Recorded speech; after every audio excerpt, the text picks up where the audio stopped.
Hello everyone, this is Jones. In the following video I will show you a breakdown of my custom Tacamo Vortex MP5SD build.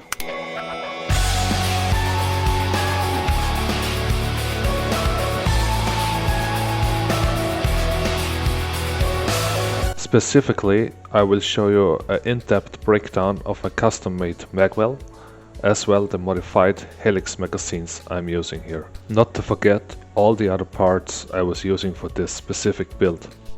With this said, enjoy the video.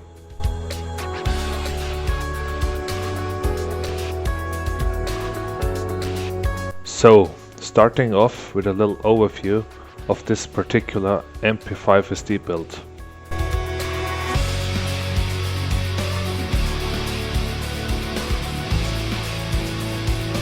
Before we start the breakdown, let me explain the history behind this marker.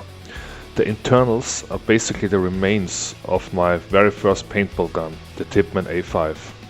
So every part inside this marker already went through thousands of paintballs. Actually, I sold my Tippmann A5 to a friend already years ago, just to buy it back from him, because I got my hands on some Tacamo Vortex clamshells in order to build this.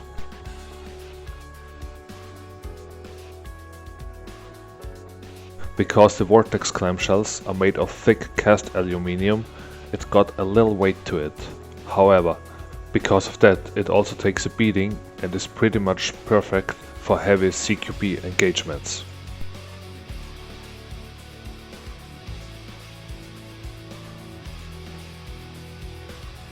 Let's start with the breakdown. My Magwell is mounted the same way like the original Vortex Magwell. You only have to push out the push pin,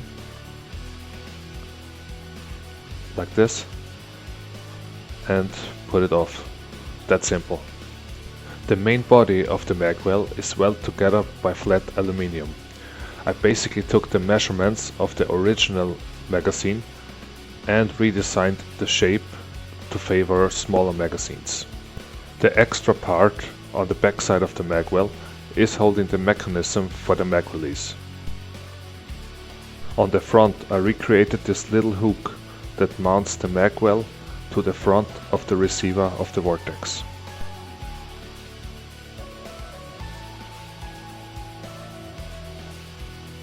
As you can see, it's pretty easy to be taken on or off in order to clean it or do some maintenance, for example.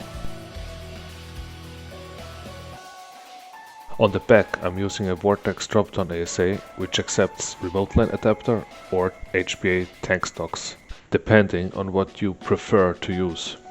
In order to fit the original iron sight on the back side, I had to cut two of those four parts on this little plastic thing in order to make it fit on top of the internal airline which leads to the back ASA. On front we have a fake aluminium suppressor which is mounted over the barrel just to recreate that MP5SD look. The barrel I am using here is a 8-inch Recon rifle barrel from MCS. The handguard is a special ops Tippmann A5 MP5SD shorty shroud which is mounted directly to the receiver of the Vortex. The magazines are basically old Helix shells I cut in length with a hacksaw in order to make them look like MP5 magazines. The little notch you can see on the back here is locking the magazine to the mag release of the Magwell. The bottom plates of the magazines are made of sheet aluminium and bent in shape in order to fit the magazine. Let's take this apart to show you how everything is held together. The bottom plate is held together using a sleeve nut and a countersunk Allen screw. When we take the bottom plate off, the spring can easily be removed for maintenance or cleaning, for example. The Helix spring is reduced by half in order to work with 10 round balls. As magazine sleeve, I was using black duct tape. Let's take this off to show you the inside of the shells.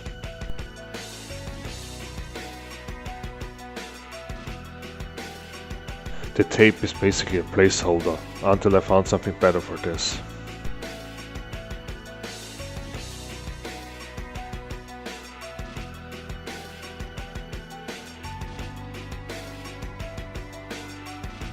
The length of the cut shells are basically 40 millimeters. I cut these shells alongside the second channel that usually holds the other paintballs on the second row of those Helix magazines.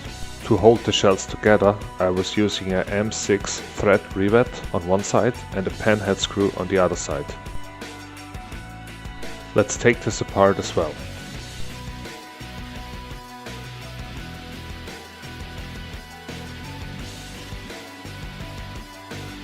Here the M6 thread rivet, which basically acts like a counter nut.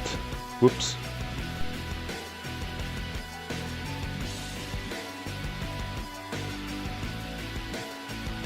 When taking the shells apart, you can see that everything needed in order to operate is the door part, the door spring and the L part to activate the doors.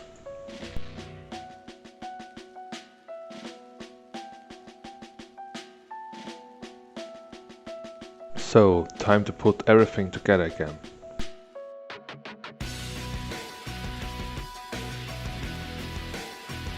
These screws should not be tightened down too strong, because too much force could break the shells.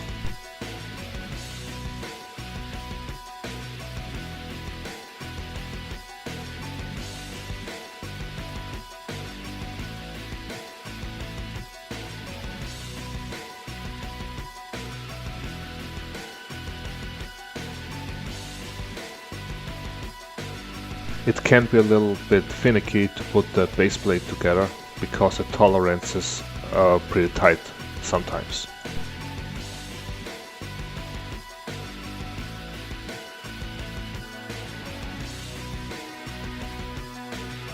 So next we have the Magwell.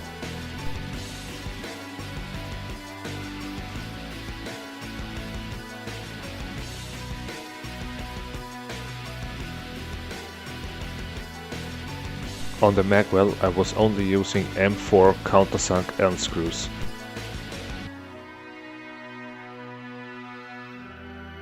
So basically you only need the right Allen key to take everything apart.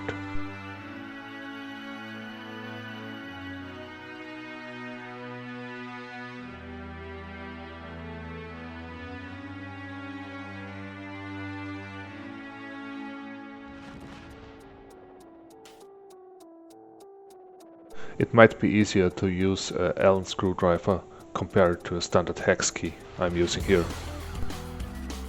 So now we have the mechanical compartment separated from the Magwell. Basically all the magic is sitting behind the mag release in form of a spring. The back plate of this compartment is holding the spring in tension.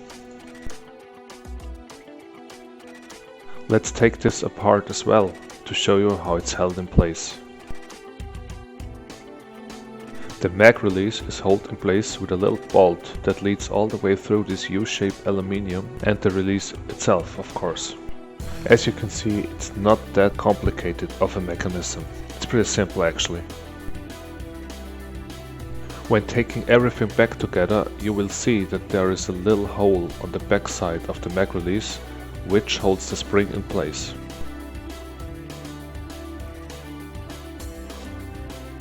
There is also a little notch on the back plate inside to hold the spring on the other side in place as well.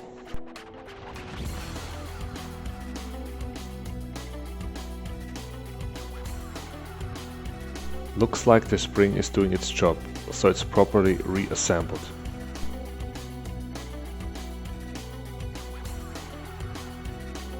The back screws on the lower side of the mechanical compartment is going all the way through the Magwell backside in order to mount there as well and hold it better in place.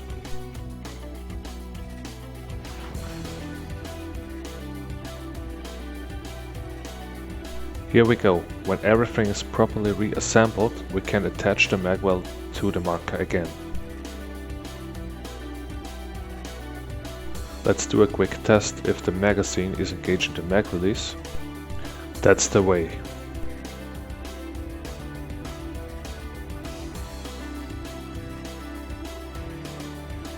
I hope you enjoyed the breakdown of my custom Tacamo Vortex MP5SD build. If you have any questions regarding this, feel free to leave them in the comment section. Also, if you like this video, please leave me a like and subscribe to my channel. Jones over and out.